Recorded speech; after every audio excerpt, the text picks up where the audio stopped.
Hello and welcome to Pokésports, a competitive Pokemon podcast. I'm Mike, and I still, after a whole week, play with one mask on my face. I'm Kevin. Hi. Wow. How many masks do you play with on your face? Listen, I was gonna literally have a mask-related quote. You can still do it. No. Oh. I have to be original. I was gonna be like, hey, I'm Kevin. I play with one Oonga Poonga on the field. I don't know. Huh. Interesting way of going about that. Neat. Welcome to Pokésports. It's a fun time that we're going to have over here because we're talking all things Teal Mask. We're getting into a bunch of tournaments that are going on. We're getting into a bunch of tournaments that are going on. And we're getting into a bunch of tournaments that are going on. Plus, thanks, Mike. Yeah.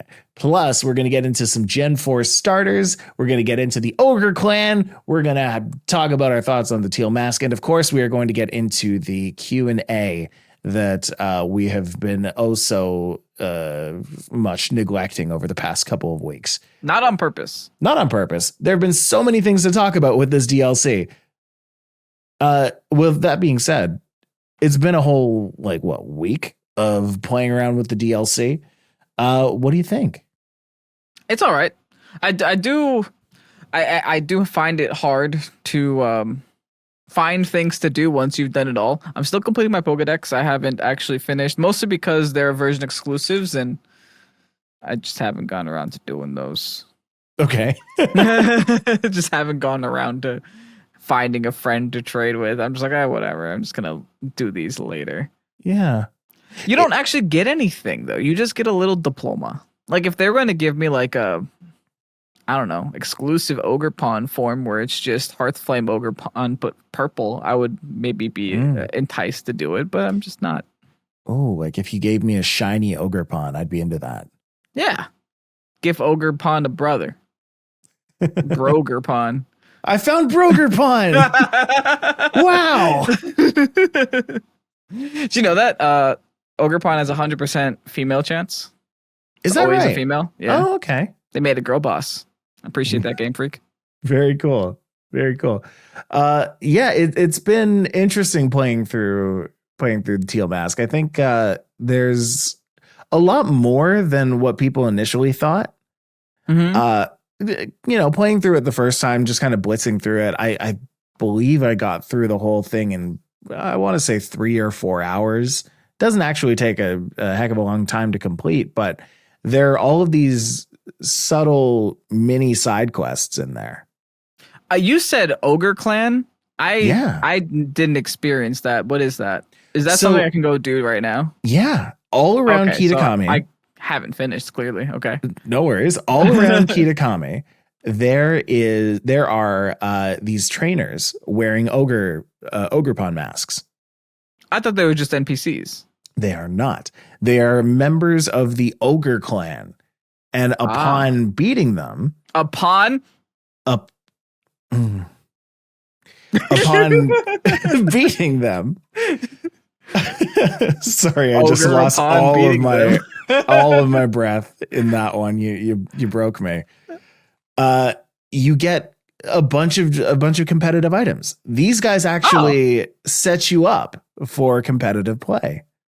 Whoa. Here. Game Freak helping? I've got this for you. There are 8 different Ogre Clan trainers. Each one uses a different type of Pokemon.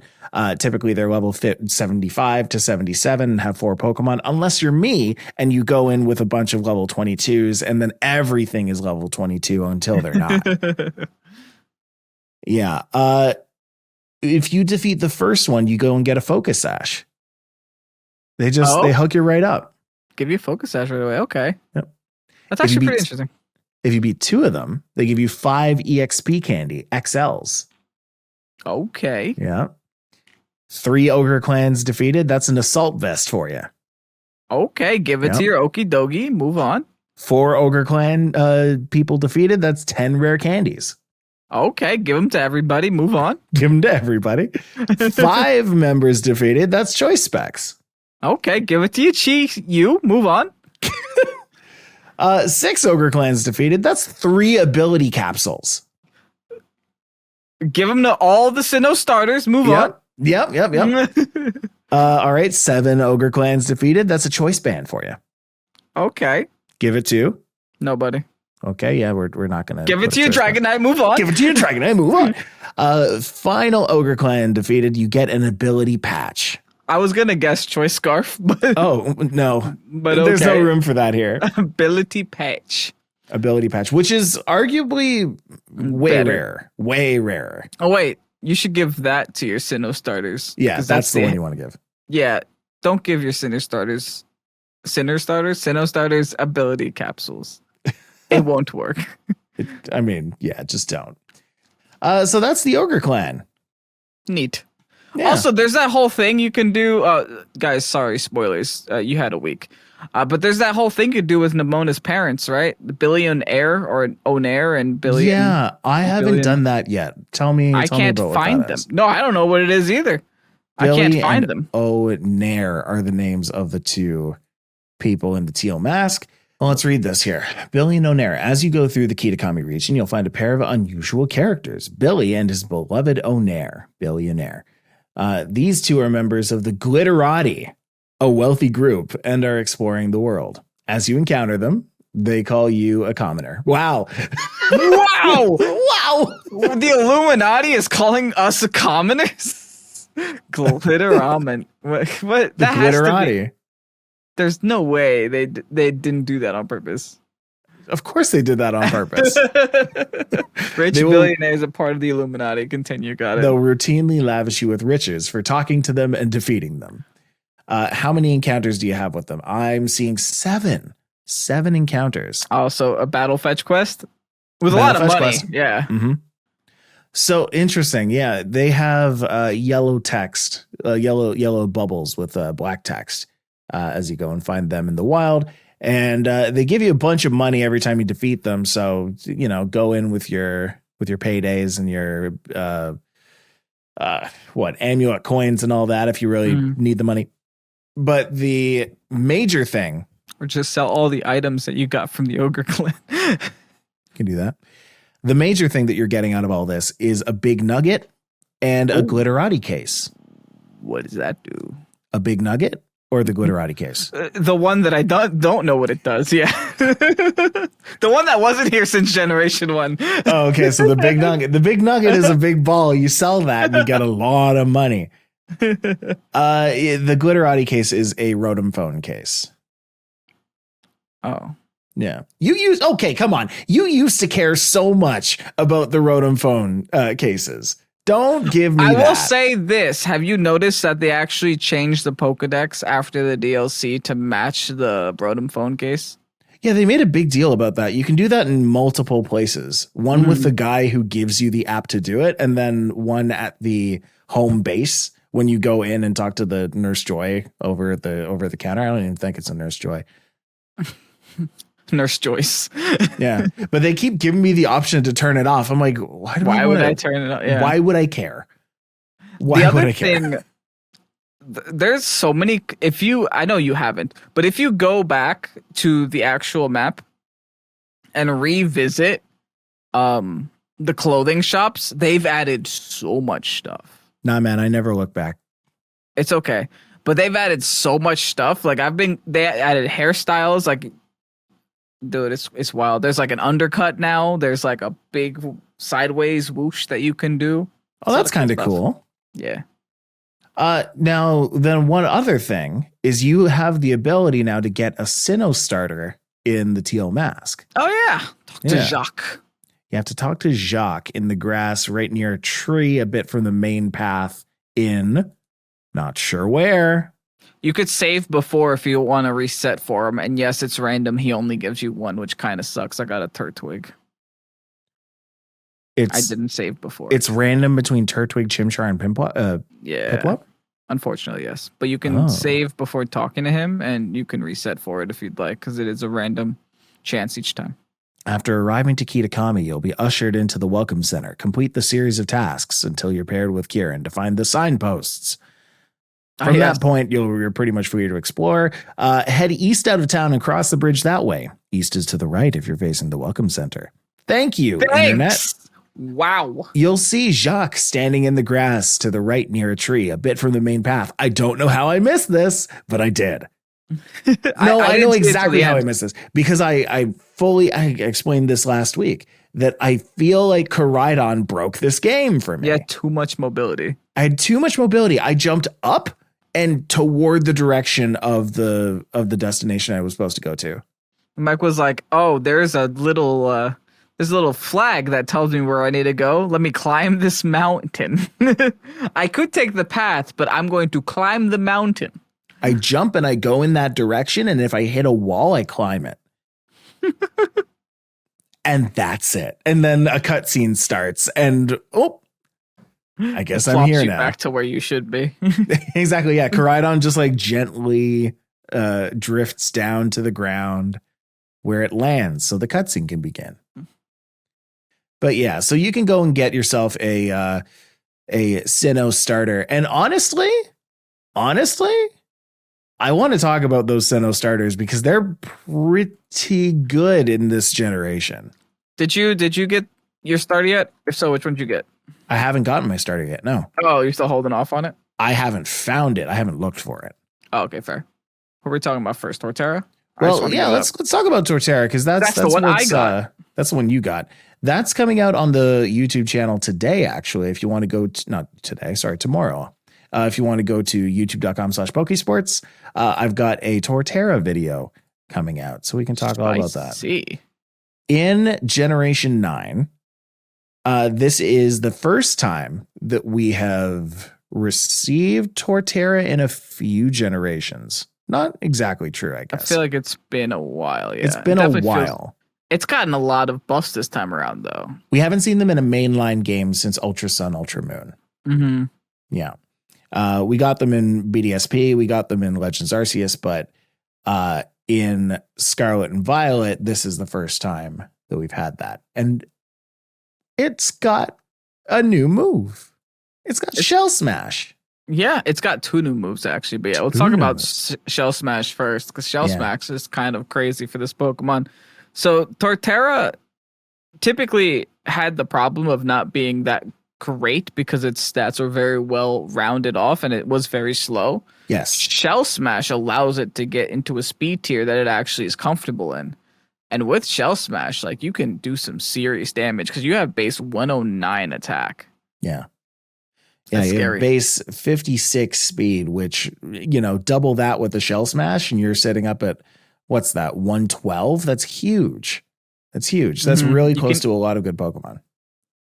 And then again, we say this about every Pokemon that gets introduced. They used to have a very bad typing. Grass and ground, you can now just terrestrialize away from your 4x ice weakness. Go into a fire type. You can't get burned. No one's going to EQ a grass type anyway, so you'll be safe there.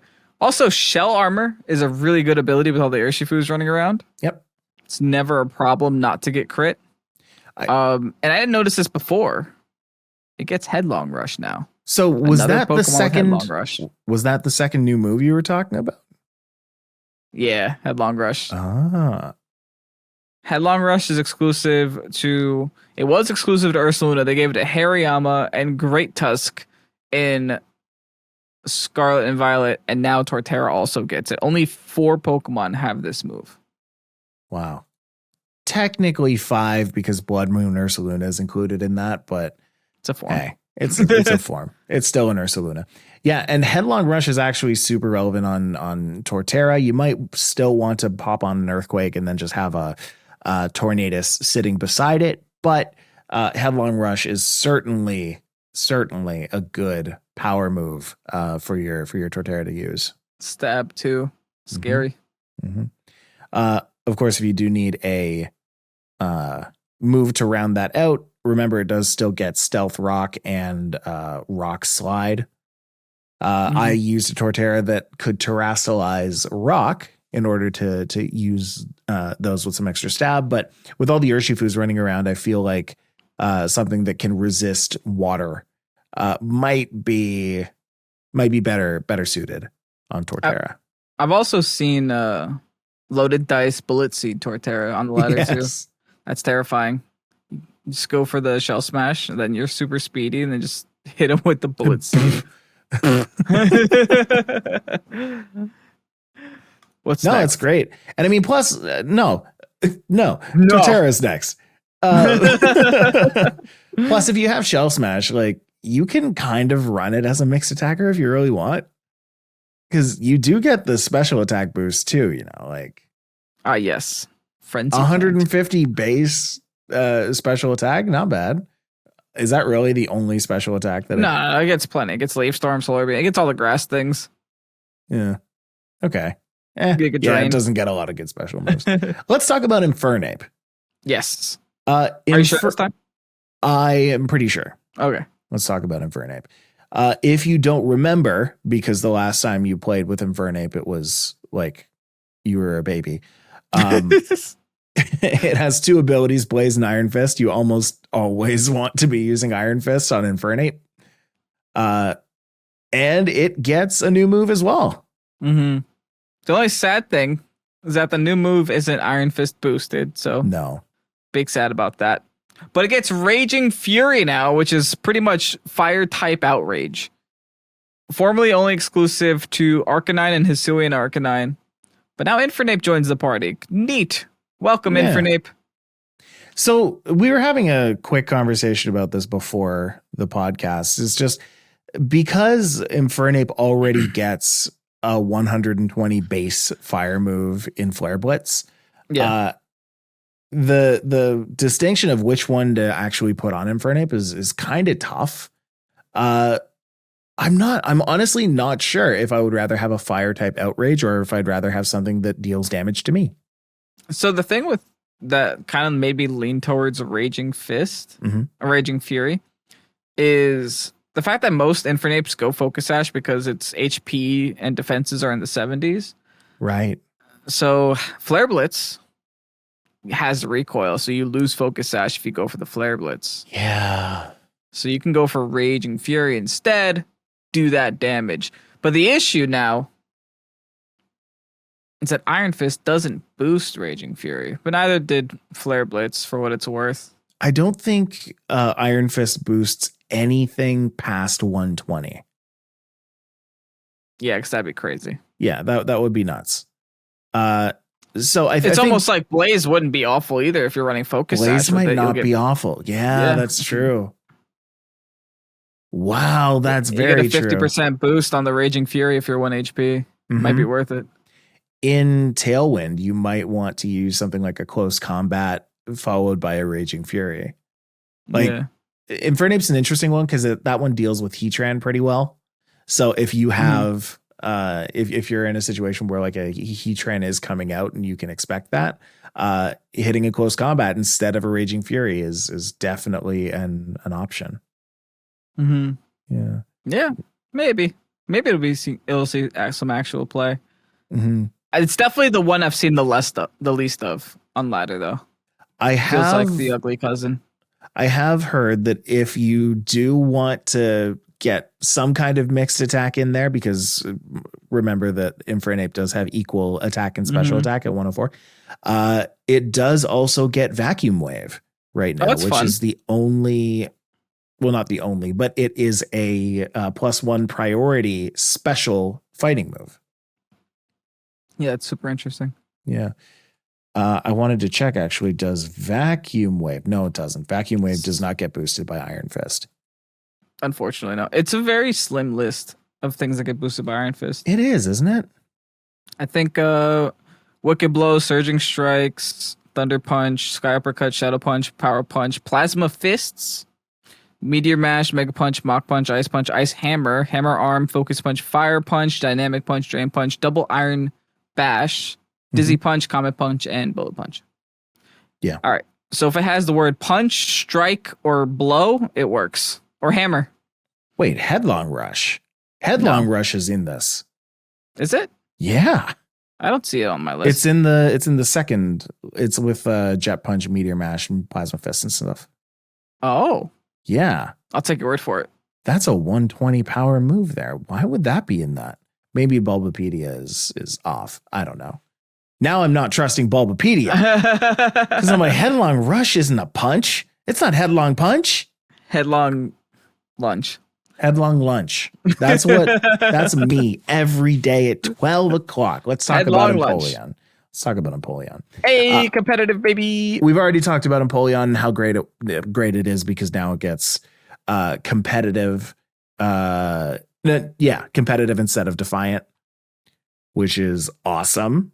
Ups its special attack, which is the relevant one here. It gets wave crashed. Yeah, they added wave crash, I guess, if you want to use a physical one, but they got rid of the reason. Yeah, right. Got rid of the reason we'd want to use the physical one. Too little, too late. Yeah, wave crash would have been nice in Generation 4. But it's interesting. I do like that they gave the 4 Sinnoh starters formerly exclusive moves from Pokemon that were in ancient Sinnoh in Hisui.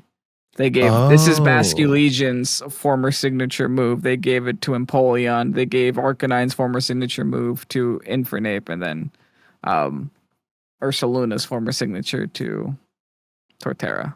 Oh, that's kind of cool. I like that. I didn't realize that. And then in more too little, too late news, they gave Empoleon Flip Turn, which is like, that's great. Thank you. Here's competitive. Also, a bunch of physical attacks. Okay. Yeah. Thank you.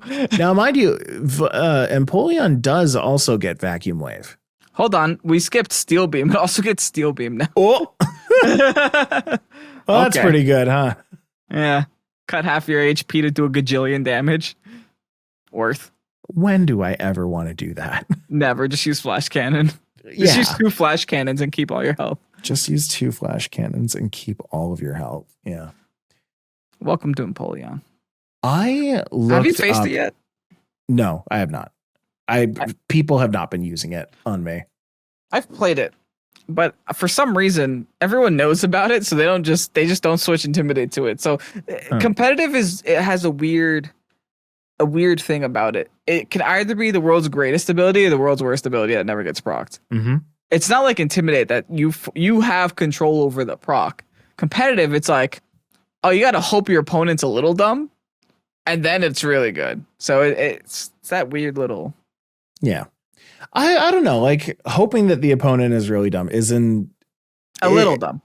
A little dumb is an interesting way to play for me, because I've been getting comments about this on YouTube recently, where like, because I'm full stream of consciousness when I'm making a YouTube video, I'm speaking entirely like all of my thoughts. I do not filter what I say. I just go out and say it. And because of that, I think a lot of people are like, oh, wow, your opponent's really dumb for not doing this. And I'm like, I don't know if the opponent's really dumb. It's just verbal diarrhea, all of the stuff that I want to say of like what the opponent can do for this to be a bad situation for them, what the opponent can do for this to be a good situation for them. And then when they do the bad thing, it's like, well, it's not their fault. They just were not thinking in the same way that I was. It's also very easy to judge someone when you're not the one playing what they're doing. It's like, you can go ahead and say this football player is so bad. He's so bad at this game. How could he miss that pass? But like, you could not do any better. He's been rehearsing this and practicing this. Did he fumble? Yeah, it happens. It's wild. Like, I have seen videos of my perspective of a battle, and I've seen videos of other people's perspective of the same battle.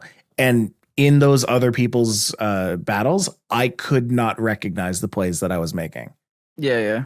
So I'm like, why would I do that? I don't know why I would do that, because I'm not sitting in that situation and thinking through it at the time. Yeah. Anyway, let's move on. Those are Empoleon, Infernape, and Torterra. They're all, quite decent Pokemon. They're usable at the very least. Things aren't going to get chaotic in competitive Pokemon until legendaries are let in. And at that point, that's going to be a little scary. Oh yeah. Not looking forward to it. Yeah. Until then, have fun with your starters. They extended Reg E, thankfully, for a little bit longer, so we can just avoid that reality. a little bit longer. Yeah. It's the Indigo disc, which is really going to throw a wrench in, You know in what? most of competitive play. Instance coming back with them. Yeah, exactly. We're going back to Sword and Shield in a couple. Whenever that DLC drops, we're going back to Sword and Shield. I mean, I do like Paldea. I over now. do wonder how terastallization is going to affect Infernape. Not Infernape. Incineroar. Oh, you're telling me I can make my Incineroar water type? Great. That, but like also the things that it can deal with. You know, like they've created things to deal with Incineroar, right? Like, yeah, I mean, they have. I think so. Ursaluna, for example. Sure. Special Ursaluna now. You're like, okay. Oh man, I was looking up Blood Moon the other day, for Ursaluna specifically. And it's a nasty move, man. You told me about this last week and it blew my mind then. It blew my mind again when I looked it up the other day. Because I went up against this Ursaluna, went Terra Normal, Blood Moon, just exploded me. Mm-hmm. It's just too completely much. Exploded me. And you can hit ghost types with it. Yes. And that was the big thing. It was like, oh my God. Okay, well, I have a Sinistra out. At least I'll be able to survive that. Blood Moon. Boom. Nope. Destroyed. There's a new Terra Raid battle event coming into the game. You can go and get a Slitherwing. Most random. Slitherwing or an Iron Moth appearing between September 22nd and September 24th in 5-star Terra Raid battles. I'm not sure why. Yeah. Me either. Well, go get them. Yeah. They say that Slitherwing is exclusive to Pokemon Scarlet and Iron Moth is exclusive to Pokemon Violet. That, I believe, just means that like only Scarlet can find Slitherwing. Like you can join a Slitherwing or an Iron Moth game if you're in Scarlet or Violet because you get both of them. I guess this does open the opportunity of Scarlet players with no friends to get Iron Moth and Violet players with no friends to get Slitherwing. I suppose. They could just join random raids online and be like, oh, look, now they get the chance to have it. Fine. I get it. Neat. Also, did you know Mind's Eye ignores evasiveness too? Like all of Ursaluna Blood Moon's abilities ignore evasiveness. That's nuts. That is wild. Oh my goodness. Yeah. Cool. Well, that's Ursaluna. Let's move on. Okay. We've got a bunch of Limitless tournaments. Yes. You shared with me. Everyone's playing Reg E, baby. There's a funny thing about these Limitless tournaments. Yeah. And that's that a lot of them are being won by like not a Reg E team, which is kind of sad. Because you want to see new Pokemon do well. But there's like a popular team that's going around that Conkeldonk is actually winning a lot of tournaments with from our friends over at the Chilling Nate podcast. Rocking just Chenpao Dragonite, Dondozo Tatsugiri, Fluttermane Chiyu. Oh no. 3 different leads, 3 different strats, and it works. I mean, it's so good. Mike is so sleepy. I'm so sleepy because of it. I'm so sleepy because of that. That's Dragonite and Shenpao, the Dondozo Giri, and just Chiyu Fluttermane. That's all you need. That's all. These are tours with a lot of players. 79 players in this tour. Conkeldonk went 9-2. With that. That's nuts. This isn't the Wide League Saturday Night Rumble number 21. That we're talking about. There was also the Mouse Tour Weekly, where Calking Numbers won 8-1, bringing in a Landorus, Rillaboom, Hisuian Arcanine, Fluttermane, Urshifu, and Ogrepon. So that one's a little bit more Regulation E. Mm-hmm. So I like that. This one tastes a little different. Also, it's technically not Regulation E. This is a regulation D team because Ogrepon is allowed. D.5. It's D.5. Yeah, exactly. Regulation D.5. And then Pokevolt Club Weekly, another Regulation D team one. It's a regular Basque Legion Tornadus Rain thing one. But I mean, it's worth mentioning that the second place teams are pretty interesting. In the wide league, the second place team, Alex Lanon of VGC, brought a Como-O. Oh. Yeah, Como-O with Okidogi and also Ogrepon. Oh, wow. And if you're wondering to yourself, what kind of a build does one run on a Como right now? Well, that's a throat spray with bulletproof is the ability, flash cannon, clanging scales, clangorous soul, and protect. Those are two moves that I have not heard of for a while. Yep. Was he running throat spray, you said? Yeah. Yeah, throat spray actually procs off of Clangorous Soul. Clangorous Soul gives you an Omni boost at the cost of 33% of your HP. So It's an Omni boost with a +2 in attack, in special attack instead of the +1. So it's actually legitimate. With the Steel Terra type now, you can just not care about fairy types like Como used to actually care about. Terrestrialization is like the perfect situation for Como. Not to mention Como gets 3 very good abilities. Get things like Overcoat, Bulletproof, and Soundproof. And I believe Bulletproof protects you against... I want to say... Yes. You're welcome. A lot of things, actually. Shadow Ball, Sludge Bomb, Bullet Seed, Ore Sphere, Jar Ball. Pollen Puff. Yes. Aura Sphere. Zap Cannon. Mike's just word vomiting now. Syrup Bomb. Searing Shot. Rock Wrecker. Bowser Jr. See, that's Como now. Yeah, that's interesting. That was in the wide league. Let's look at Mouse Tour. In second, we had Fluttermane, Shiyu, Ogrepon, Landorus, Therian, Iron Hands, and Amoonguss, which is kind of what I expected the meta to look like for a long while, at least for Regulation D. That's just what that's going to be. Yeah, this team's actually running a Follow Me version of a water type Ogrepon, so that's interesting. Waterpon. And it looks like so was the first place team. Okay, maybe Waterpon is meta. 2 teams, first and second, both running Follow Me Waterpons. Maybe a tanky version is the way to play. I don't know. I've been going full offense and one-shotting things, but hey. Full offensive meaning Hearthflame or full offensive meaning Teal Mask? With any of them. Oh. Any and all of them, I go full offense. Ooh. Oh, goodness. I just saw an Ogrepon team in 4th place by Charm Offense running Razor Claw with Ivy Cudgel on a regular Teal Mask Ogrepon. That sounds terrifying. What's the chance of that? Is it like a 50% chance to crit then? With Ivy Cudgel? Yeah. Ivy Cudgel is 1. It goes from 1. What is Ivy Cudgel? What is Ivy Cudgel has a +1 to crit, right? And then the Razor Claw will give it +2 to crit. What is a +2 to crit?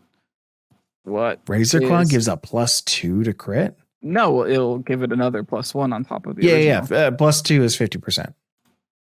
So every other one will crit? Theoretically. In theory, yes. In theory. I've seen a bunch of Ogrepons going with Follow Me and Spiky Shield. Yeah, that's what it feels like on a Waterpon, right? Yeah. Actually, I'm seeing a Life Orb one. So that has to be a Teal Mask guy. Yeah, exactly. Ivy Cudgel knockoff Follow Me Spiky Shield. Oh, wow. Mm-hmm. +2 to crit was just 50% in this generation. They just changed it. Oh, okay. It's Fancy. Really good. Maybe I should do that one. Well, and that's why Sneasler is pretty interesting, right? Oh, that's a good point, yeah. Mm-hmm. Because you can make that thing crit often. Other than that, not too many other new Pokemon getting seen in these tours. I mean, I'm seeing some Alolan Ninetales. I'm seeing some Empoleon. I'm seeing a lot of Ogrepons. 1 Snorlax for some reason, Brave Soul. Mm-hmm. But hey, that's the meta so far. I think It's early. If I were to give like a blanket statement about the meta right now, is that you need to actively watch out for Alolan Ninetales. Because if you are caught without a way to change the weather, you are going to get Aurora Veiled. If you are caught without a way to taunt, you are going to get Aurora Veiled. Like Alolan Ninetales is super fast. And if it sets up an Aurora Veil, that is 2 turns worth of screens rolled up into one. Yeah, it's terrifying. Yeah. Grassy Glide's still very good, by the way. I know we had doubts about Grassy Glide since they lowered its base power from 70 to 55. Yeah. I still think it's a must-have on Rilla. I still think just that priority move plus the terrain boost plus Rillaboom's base 120 attack is just ridiculous. So it got nerfed. It's still very good. It's hard to feel. It's hard to feel that difference. Yeah. You still 2-hit KO a Fluttermane, and Fluttermane can't 2 KO you in return. So it's fine. It's still great. And those are tournaments. All right. Shall we move on to Q&A? Oh, yeah. Questions and answers? That's the one. Last week, we asked, did you enjoy the DLC? What do you think about the new Pokemon? JK. So here we are. Ply said, did you just say JK? I said no, and then JK. Audibly. You're an adult male. JK. Ply says, I enjoyed it, but the Pokemon reintroduced is a bit lackluster, but they were fine to play with throughout the DLC story. I can honestly kind of get behind that. Mostly because, as you can see, we just went over a bunch of teams in a new regulation, and not a lot of the Pokemon changed except for the legendaries introduced. Yeah. So they added 100. It doesn't feel like they did, though. I think that if people are going into tournaments right now, they're not going to be experimenting too much with stuff as long as there is prizing. You want to go with the tried and true things. The people who are going to practice the most, the quickest are going to win more. And right now that means just playing with what you already know and then slapping an Ogrepon on it because you know that Ogrepon is like amazing. Yeah, fair. Yeah. Cool Hand XG says slowly working through it between Starfield sessions. Really curious about the new Pokemon though. Seems like some really creative stuff can be done. That's absolutely true. Yeah, some of the new Pokemon coming out with the new moves like those Sinnoh starters. I'm not sure if they're going to see consistent play, any of them really, but they are going to help define the average of the meta. It's still worth knowing what they do. Yeah. Yeah. And one Pokemon that we didn't talk about much today was Sinistcha. I think Sinistcha is like up there with the new Pokemon that are really good. Sinistcha's amazing. If there's anything that the Teal Mask did was add a lot of good grass type Pokemon. Yes. 4 different Ogrepons and a Sinistcha. And they gave Grassy Glide to a Rillaboom. So they've really increased the amount of stock on grass type Pokemon. Dropped my wallet says, I'm enjoying exploring a new place with new and nostalgic mons. Also, from a few weeks ago, I appreciated Mike and Kevin's live react to knowing Kevin would be in Toronto for a week. Quite wholesome. Aw. I don't remember. I don't remember that either. It's been a whole couple of weeks, and also that situation has changed. It's been so long that I'm no longer staying there for a week. I would have been so happy. If you were here for a week. We would have gotten so much stuff done. Probably.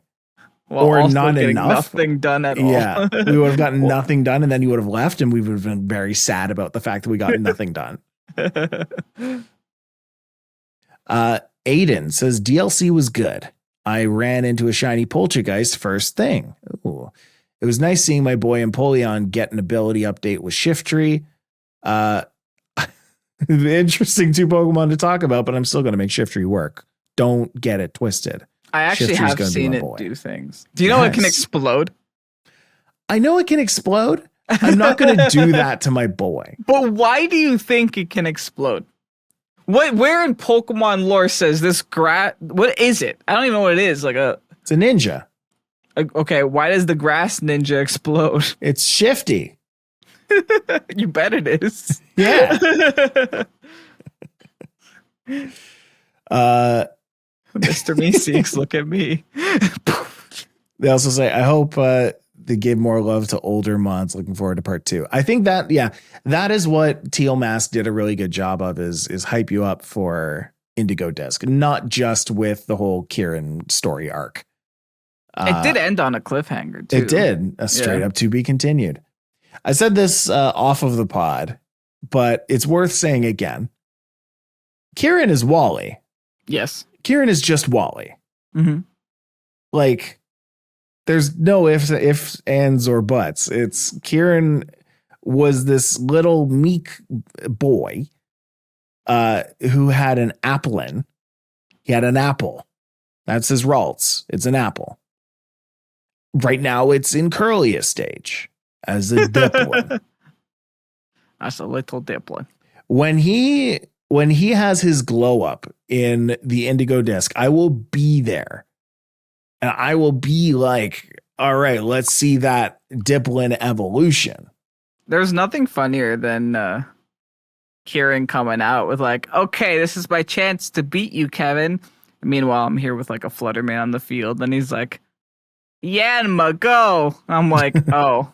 Whoops. You chose Yanma as a Pokemon to use? Yeah. Next. But he's going to come back out later. He's going to be like jacked. You know that you know that grass gym leader in Milo, that's right, in Sword and Shield, whose head was like a youngster Joey, but whose body was like, youngster Joey deadlifts. That's going to be Kieran. He's going to pop out with Milo Bod. We have a name for it. That's right. Milo Bod. Man, if only I could have Milo Bod, I think I'd be happy. I think I'd be happy with my physical fitness journey. New Milotic form confirmed. Milo Bod. Next to Zero says, a show is good when you don't play competitively, but want to listen each week. DLC is fun. I've been playing real slowly while walking on the treadmill. This person is on the way to getting Milo Bod. All you need is to deadlift. Absolutely. Mewtwo and Ultura, of course, says, Game Freak said, you thought Calyrex was OP? Hey, we have Ursaluna. Let's do it again. Yeah. Can we talk about the biggest troll in Game Freak history currently? What is that? They gave all 3 Pixies Expanding Force. But they all have Levitate. Yeah, they do. So they can't use Expanding Force. You know what you need to do? Just pair that up with a Wheezing. Neutralizing gas the ability. Get him down on the ground. And have him Expanding Force. And then get that Wheezing out of there. You also have to set the terrain, Michael. Oh, yeah. Okay, so... Red card, follow me. Red card, follow me, indeedy. Bring out the Wheezing. And then Expand Force. So because they're levitating, Expanding Force doesn't expand? No, it doesn't expand. It That's doesn't boost. Nuts. I don't like that. And the thing is, like, it's so rare. It's right currently, since it's not a TM, it's just them and Armarouge. Mm-hmm. Those are the ones. They're so afraid of this darn move, dude. They're like, we can't have this again. Michael Purdy says, love the story. Ogrepon is so adorable. I laughed every time it did anything. Pheasantipity is such a letdown. Yo. Pheasantipity is such a letdown. Really cool typing with very awkward stats. It would be perfect if it had Victory Dance. Ooh. Why? Hold on. Because that can actually have an attacking stat. Yeah, that's true.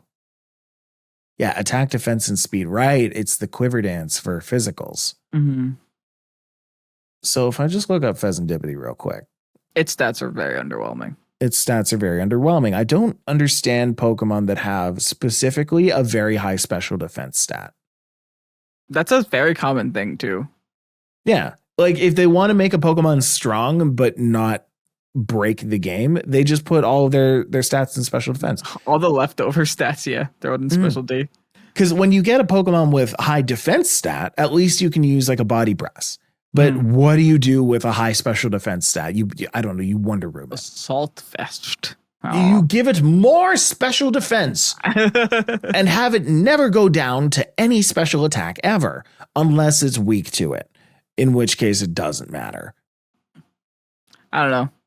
Other ones are better, but they're all kind of bad, is what my experience has been so far. It's like, I can honestly say that although they have more stats than Ogrepon, they're somehow worse. And that's mostly because of Ivy Cudgel. That move is a little dumb. I mean, they definitely gave that the move to make up for all the stats that it was missing.